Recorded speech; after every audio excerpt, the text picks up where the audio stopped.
আরে বাবা, কি ভাবছেন সকাল সকাল কি সব ঘাস পাতা দেখাচ্ছি? আরে বাবা, এটা আপনারা সবাই চেনেন, এটা হচ্ছে সজনে পাতা।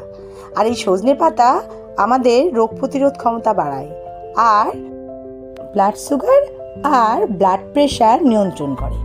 আর এতে কি আছে বলুন তো? প্রচুর পরিমাণে অ্যান্টিঅক্সিডেন্ট, তাই আমাদের শরীর সতেজ রাখে, আমাদের কার্যক্ষমতা বাড়ে।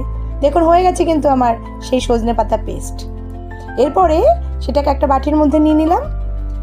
এরপরে কি করবো বলুন তো? এবার গ্যাসে একটা কড়াই বসিয়ে নিলাম এবং তার মধ্যে 2 চামচ সর্ষের তেল দিয়ে দিলাম, আর তার মধ্যে 1 চামচ কালো জিরে এবং 2টো শুকনো লঙ্কা আর 10-12 কোয়া রসুনকে কুচি করে দিয়ে দিলাম।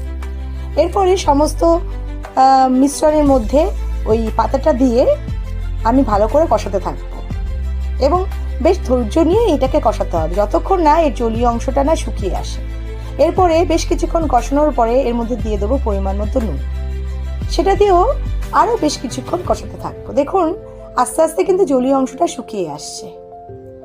এইভাবে এই 4-5 মিনিট কষানোর পরে দেখবেন এটা অনেকটা ড্রাই হয়ে এসেছে।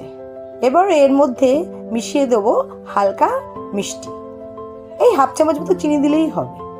ব্যাস, গরম গরম ভাতের সঙ্গে এটা কিন্তু একদম জমে যায়, আর শরীরের পক্ষেও এটা অনেক উপকারী। তাই খাবেন তো, আর বলবেন কেমন লাগলো। নমস্কার।